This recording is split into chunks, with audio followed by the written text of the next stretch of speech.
So we're still on the Master and Dr. Sarkar. We are on Friday, October 23rd, 1885. And we're over on page 871. I believe that's correct. Amrita, if you have a correction, let me know. I think we're on 871. All right, I'm declaring it 871. Master, once a long time ago, I was very ill. I was sitting in the Kali temple. I felt like praying to the Divine Mother to cure my illness, but I couldn't do so directly in my own name. So I said to her, Mother, Hridoi, about my illness. I could not proceed any further. At once there flashed into my mind the Museum of Asiatic Society and a human skeleton strung together with wire. I said to her, please tighten the wire of my body like that so I may go about singing your name and glories. It is impossible for me to ask for occult powers. And of course, if you ask for curing or for, removing illness, that's an occult power. At first, Hridoi asked me, I was then under his control, to pray for the mother for powers. I went to the temple. In a vision, I saw a widow, 30 or 35 years old, covered with filth. It was revealed to me that occult powers are like that filth. I became angry with Hridoi because he had asked me to pray for powers. Ramtaram began to sing. Behold my Veena, my dearly beloved, my lute of sweetest tone. If tenderly you play on it, the strings will waken at your touch to the rarest melodies.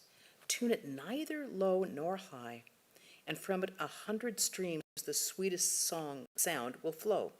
But o'er black the strings are mute, and overstretched they snap in twain. Doctor to Girish, is this an original song? Girish, no, it's an adaptation from Edwin Arnold. Ramtaram sang from the play The Life of Buddha. We moan for rest, alas, but rest can never find. We know not whence we come, nor where we float away. Time and again we tread this round of smiles and tears. In vain we pine to know whither our pathway leads, and why we play this empty play.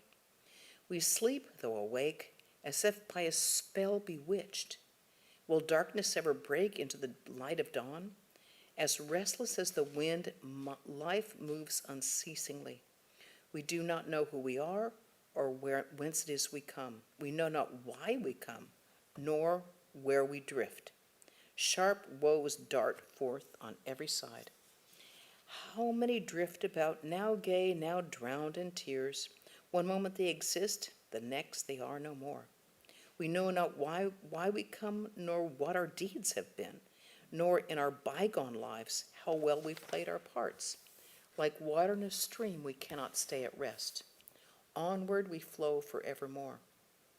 Burst thou our slumber's bars, O thou that are awake. How long must we remain enmeshed in fruitless dreams? Are you indeed awake? Then do not longer sleep. Thick on you lies the gloom, fraught with a million woes. Rise, dreamer, from your dream, and slumber not again. Shine forth, O shining one, and with thy shafts of light slay thou the blinding dark. Our only Savior thou, we seek deliverance at thy feet. Ramakrishna listened to the song and he went into samadhi. Ramtaram sang again. Blow, storm, rage and roar.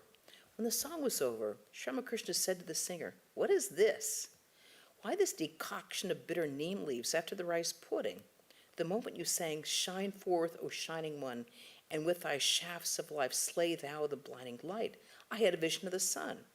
As he rose, the darkness vanished, and all men took refuge at his feet. Ramtaram sang again, O Mother, Savior of the helpless, thou the slayer of sin, in thee do all the three gunas dwell, sattva, rajas, and tamas. Thou dost bind, thou dost create the world, thou dost sustain it and destroy it. Binding thyself with attributes, yet you transcend them. For you, O Mother, art the all. Kali you are, and Tara, and you the ultimate Prakriti. You are the fish, the turtle, the boar, and all other avatars. Earth, water, air, and fire are you, and you the sky, O Mother, the Absolute. The Sankhya, Patanjala, Mimamsa, and Nyaya forever seek to fathom you and know your inmost nature. Vedanta and Vaisheshika are searching after you, but none of them has found you out. Though free of limitations, beginningless and without end, yet for your loving bhakta's sake, you wear varying forms. The terrors of this world you remove, and you dwell alike in past, present, and future. You appear with form to him who loves thee as a person, and you are absolute to him who worships the formless truth. Some there are who speak of the resplendent Brahman. Ever this, O blissful mother, is nothing else but you. Each person, according to their measure, makes the image of the truth, calling it the highest Brahman. Beyond this does Turiya shine, the indescribable, O mother of all things, you who pervades this universe. Every one of these are you. Then he sang, Dear friend, my religion and piety have come to an end. No more can I worship Mother Shama. My mind defies control. Oh, shame upon me, bitter shame. I try to meditate on the mother with sword in hand, wearing her garland of human heads. But it is always the dark one, wearing his garland of wild woodcock flowers, that holding the flute to his tempting lips, obviously Shiva, that shines before my eyes. I think of the mother with her 3 eyes, but alas, I see him alone with arching eyes, and I forget all else. Oh, shame upon me, bitter shame. I try to offer fragrant flowers at the mother's feet, but the ravishing thought of his graceful form unsettles my helpless mind, and all my meditations meant for the naked one, that is Shama, that would be Mother Kali, are drawn away by the sight of his yellow scarf. Sri Ramakrishna was in an ecstatic mood as he listened to the song. The musician sang again, O mother, who has offered these red hibiscus flowers at your feet? I beg of you, O mother, place 1 or 2 upon my head. Then I shall cry aloud to you, O mother, mother, and I shall dance around you and clap my hands for joy. And you will look at me and laugh and tie the flowers in my hair. The singing was over. Many of the devotees were in a rapturous mood. There was a deep silence in the room. The younger Naran was absorbed in meditation. He sat there like a stump. Pointing him out to the doctor, Sri Ramakrishna said, A very pure soul, unstained by the slightest touch of worldliness. Manmohan to the doctor. He, pointing to the master, says of your son, I don't care for the father if I have the son. Doctor, you see? That is why I say you forget everything else when you have the son. Master, smiling. I don't say that I don't want the father. Doctor, yes, I understand you. How can you save your face unless you say a few things like that? Master, your boy is quite guileless. One day Shambhu's face became red as he said, God will surely listen to a person's prayer if they pray to him with sincerity. Why am I so fond of the boys? They are like unadulterated milk. Only a little boiling is needed. Moreover, it can be offered to the deity. But milk adulterated with water needs much boiling. It consumes a large amount of fuel. The boys are like fresh earthen pots, good vessels in which one can keep milk without any worry. Spiritual instruction arouses their inner consciousness without delay. But it's not so much with worldly-minded people. One is afraid to keep milk in a pot that's been used for curd. The milk may turn sour. Your boy is still freed from worldliness. He's untouched by lust and greed. Doctor, that's because he's living on his father's earnings. I should love to see how free he would keep himself from worldliness if he had to earn his own livelihood. Master, yes, that is true. But God is far, far away from the worldly minded. For those who have renounced the world, he's in the palm of their hand. To Dr. Sarkar and Dr. Dukhari. But the renunciation of lust and greed is not meant for you. You may renounce these mentally. That is why I said to the Goswamis, why do you speak of renunciation? That will not do for you. You have to attend to the daily worship of Shama Sundar. Total renunciation is for sannyasis. They must not look at even a picture of a woman. To them, a woman is poison.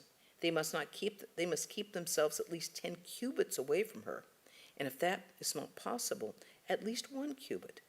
They must not much talk with a woman, no matter how devout she may be.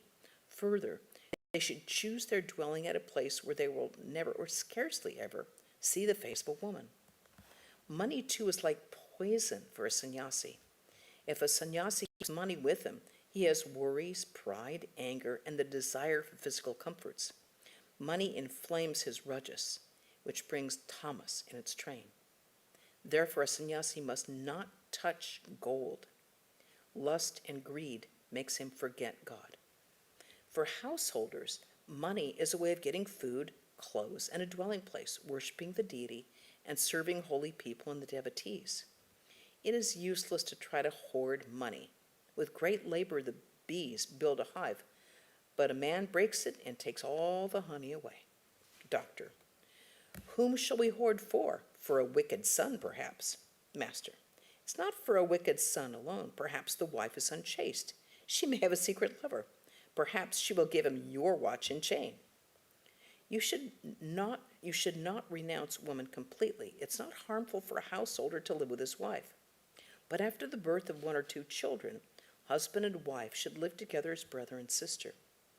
It is the attachment to lust and greed that begets pride of learning, pride of money, and pride of social position. One cannot attain divine knowledge until one gets rid of pride. Water doesn't stay on the top of a mound, but into the lowland it flows in torrents from all sides. Doctor: But the water that flows into the lowland from all sides contains good water and bad water, muddy water and ditch water. Again, there are hollows on the mountaintops as well, like Nainital and Manasaravar. These contain only pure water from the sky. Only pure water from the sky. That is good.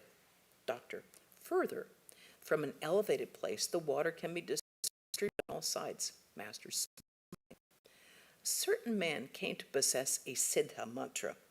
That's a sacred word by repeating which one attains perfection. By repeating it, one attains perfection. He went to the top of the hill and cried aloud, "Repeat this mantra and you will realize God." Doctor: Yes. Master: But you must remember one thing. When his soul feels restless for God, a person forgets the difference between good water and ditch water. In order to know God, sometimes he goes to good people, sometimes to imperfect people. Dirty water can't injure the spirit if God's grace descends on them. When God grants them knowledge, he reveals to the aspirants what is good and what is bad. There may be hollows on the top of the hill, but they cannot exist on the hill of the wicked ego. Only if it is the ego of knowledge or of bhakti does the pure water from the sky collect there. It is true that water from a hilltop may flow in all directions, but that is possible only from the hill of the ego of knowledge. One cannot teach people without the command of God. After attaining knowledge, Shankaracharya retained the ego of knowledge in order to teach humanity. But to lecture without realizing God, what good will it do? I went to the Nandan Bhagan Brahmo Samaj. After the worship, the preacher gave a lecture from the raised platform. He had written it at home. As he read from the manuscript, he looked around. While meditating, he opened his eyes from time to time to look at people. The instruction from a person who has not seen God does not produce the right effect. He may say one thing rightly, but he becomes confused about the next. Samadhyay delivered a lecture. He said, "God is beyond words and mind. He is dry. Worship him through the bliss of your love and devotion." Just see, he thus described God, who is the very nature of joy and bliss. What will such a lecture accomplish? Can it teach people anything? Such a lecture is like the man who said, "My horses." Horses in the cowshed, all laugh. From that, I understand there were no horses at all. Doctor, smiling, nor cows either, all laugh. In the meantime, the devotees who had been in a rapturous state had regained their normal mood. The doctor was highly pleased with them and asked M about them. M introduced to him Paltu, the younger Naran, Bhupati, Sharat, Shashi, and the other youngsters. About Shashi, M said, "He is going to appear for the BA examination." The doctor was a little inattentive. Master to the doctor, "Look here, listen to what he's saying." The doctor heard from M about Shashi. Master to the doctor, pointing to M, "He instructs the schoolboys." Doctor, "So I have heard." Master, "I am unlettered, and yet educated people come here. How amazing! You must admit that it is the play of God." It was 9 o'clock in the evening. The doctor had been sitting there since 6 o'clock watching all of these things. Girish to the doctor, "Well, sir, does it ever happen that though you do not intend to come here, you are drawn as if by a subtle force? I feel that way, and that's why I'm asking you." Doctor, "I don't know whether I feel that, but the heart alone knows what the promptings of the heart." To Sri Ramakrishna, "Besides, there isn't much use in speaking about it." And that is the end of that day. If there's any questions or comments or arguments. Okay, then we will move on to October 24th, which was right the next day, 1885. It was about 1 o'clock in the afternoon. Sri Ramakrishna was seated on the second floor of the house at Champur. Dr. Sarkar, Narendra, Mahima Charan, M., and other devotees were in the room. Referring to the homeopathic system of medicine, the master said to Dr. Sarkar, "This treatment of yours is very good." Doctor, "According to homeopathy, the physician has to check up on the symptoms of the disease with the medical book. It's like Western music. The singer follows the score." "Where's Girish Ghosh?" "Never mind, don't trouble him. He didn't sleep last night." Master, "Well, when I am in samadhi, I feel intoxicated, as if I were drunk with siddhi. What have you to say about that?" Doctor to M, "In that state, the nerve centers cease to function. Hence the limbs become numb. Again, the legs totter because all the energy rushes toward the brain. Life consists in the nervous system. There is a nerve center in the nape of the neck called the medulla oblongata. If that is injured, one may die." Mahima Chakravarti began to describe the kundalini. He said, "The Sushumna nerve runs through the spinal cord in a subtle form. None can see it. That is what Shiva says." Doctor, "Shiva examined man only in his maturity, but the Europeans have examined man in all stages of life, from the embryo to maturity. It is good to know comparative history. From the history of the Santals, one learns that Kali was a Santal woman. She was a valiant fighter." All laugh. "Don't laugh, please. Let me tell you how great the study of comparative anatomy has benefited humanity. The difference between the actions of the pancreatic juice and bile was at first unknown. But later, Claude Bernard examined the stomach, liver, and other parts of the rabbit and demonstrated that the action of bile is different from that of the pancreatic juice. Therefore, it stands to reason that we should watch the lower animals as well. The study of man alone is not enough. Similarly, the study of comparative religion is highly beneficial. Why do his," meaning the master's, "words go straight to our hearts? He has experienced the truth of different religions. He himself has practiced the disciplines of the Hindu, Christian, Muslim, Shakta, and Vaishnava religions. The bees can make good honey only if they gather nectar from different flowers." M. to Dr. Sarkar, "He," pointing to Mahima Charan, "has studied science a great deal." Doctor smiling, "What science? Do you mean Max Muller's Science of Religion?" Mahima to the master, "You are ill. But what can the doctor do about it? When I heard of your illness, I thought that you were only going to pamper the doctor's pride." Master, pointing to Dr. Sarkar, "But he is a very good physician. He is very learned too." Mahima, Yes, sir. He is a ship, and we are only the small boats." Dr. Sarkar folded his hands in humility. Mahima, "But here, in the master's presence, all are equal." Shamakrishna asked Narendra to sing. Narendra sang, "I've made thee, O Lord, the pole star of my life. No more shall I lose my way in the world's trackless sea." Then he sang, "Ever insane with pride am I, with many cravings of my heart." And he sang again, "This universe, wondrous and infinite, O Lord, is thy handiwork, and the whole world is a treasure house, full of thy beauty and grace." Narendra continued, O Father of the universe, upon your lofty throne, you do enjoy singing the music of the worlds. As your creations praise, they sweetly sing. Behold, I too, the born of earth, have come with feeble voice before the portal of your house. I seek alone your vision, Lord. I crave no other boon. Here I have come to sing a song to thee. From the far corner of the mighty throng where sun and the moon are hymning you, I too would sing thy praise. This is your lowly servant's prayer. And he sang another song. O King of kings, reveal yourself to me. I crave your mercy. Cast on me your glance. At your dear feet I dedicate my life, seared in the fiery furnace of this world. My heart, alas, is deeply stained with sin. Ensnared in Maya, I'm all but dead. Compassionate Lord, revive my fainting soul with the life-giving nectar of your grace. And again he sang, be drunk, O mind. Be drunk with a wine of heavenly bliss. Roll on the ground and weep, chanting Hari's sweet name. Master, and sing that other one, all that exists art thou. Doctor, ah. Narendra sang, I have joined my heart to thee, all that exists art thou. Thee only have I found, for thou art all that exists. The singing was over. Excuse me. Dr. Sarkar sat there almost spellbound. After a time, with folded hands, he said very humbly to Sri Ramakrishna, allow me to take my leave now. I shall come again tomorrow. Master, oh, stay a little. Girish Ghosh has been sent for, pointing to Mahima. He is a scholar, yet he dances in the name of Hari. He has no pride. He went to Konagar just because we were there. He is wealthy, he is free, he serves nobody. Pointing to Narendra. What do you think of him? Doctor, excellent. Master, pointing to a devotee, and him probably M. Doctor, splendid. Excuse me. Mahima, it can by no means be said that one knows philosophy unless one has read Hindu philosophy.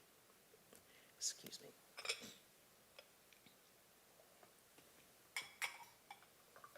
Let me read that again. Mahima, it can by no means be said that one knows philosophy unless one has read Hindu philosophy. The European philosophers do not know the 24 cosmic principles of the Sankhya philosophy. They cannot even grasp them. Master, smiling. What are the three paths you speak of? Mahima, the path of Sat, which is the path of knowledge. Next, the path of Chit, of yoga, of karma yoga, which includes the duties and the functions of the 4 stages of life. Last, the path of Ananda, the path of devotion and ecstatic love. You are an adept in all 3 paths. You speak of them all with authority. Sri Ramakrishna laughed. Dr. Sarkar took his leave. It was evening. It was the first night after the full moon. Sri Ramakrishna stood up, lost in samadhi. Nitya Gopal stood beside him in a reverent attitude. Sri Ramakrishna took his seat. Nitya Gopal was stroking his feet. Devendra, Kalipada, and many other devotees were seated by his side. Master, to the devotees, my mind tells me that Nitya Gopal's present state will undergo a change. His entire mind will be concentrated on me, on him who dwells in me. Don't you see how Narendra's whole mind is being drawn toward me? Many of the devotees were taking their leave. Sri Ramakrishna stood up. Referring to japa, he said to a devotee, japa means silently repeating God's name in solitude. When you chant his name with single-minded devotion, you can see God's form and realize him. Suppose there's a piece of timber sunk in the wood of the Ganges and fastened with a chain on the bank. You proceed link by link, holding to the chain, and you dive into the water and follow the chain. Finally, you're able to reach the timber. In the same way, by repeating God's name, you become absorbed in him and finally realize him. Kalipada, to the devotees. Ours is a grand teacher. We are not asked to practice meditation, austerity, and other disciplines. Suddenly, Sri Ramakrishna said, this is troubling me. The master's throat was hurting him. Devendra said, your words cannot fool us anymore. He thought that the master feigned illness to hoodwink the devotees. Most of the devotees departed. It was arranged that a few of the younger men should stay there to nurse the master by turns. M was also going to spend the night there. And that is the end of that day. So, we have just a few minutes left, so any discussion, questions, issues?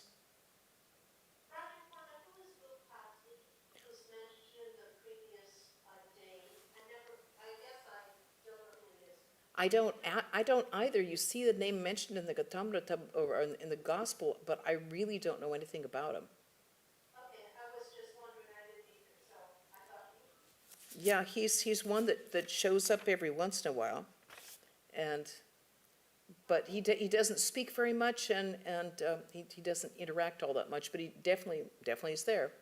I'm wondering if Swami Chaitanya's new book might have a little something on him. Sometimes the that wonderful work that Prasanna and Edith Tipple did will have those about the people, little bits on the Yeah. people who were sitting there, which is really interesting to read. Okay, thanks. Any other comments? All right. Well, everybody, have a good rest of your weekend. Tomorrow, Swami Satyamayananda will be speaking on why the quest for reality won't go away. And Wednesday, we will again have a reading from the Gospel of, there will be a reading from the Eternal Companion. Next Saturday will be Stephen Berg's memorial at 3 p.m. And then Swami Sarvapriyananda will be speaking at 5 p.m. on immortality. He will be also speaking, that would be on the 18th. He will also be, both he and Swami Sarvadevananda and Sarvapriyananda will be here on that Sunday. Both of them here will be Saturday and on Sunday. So you're all welcome to attend either remotely or in person. And as you know, the temple is open every day now from 6:30 in the morning till 7 in the evening. So you're very welcome to come here as well. And, okay, conclude with a chant. Om Shanti Shanti Shanti Hari Om Tat Sat Sri Ramakrishna Arpanamastu.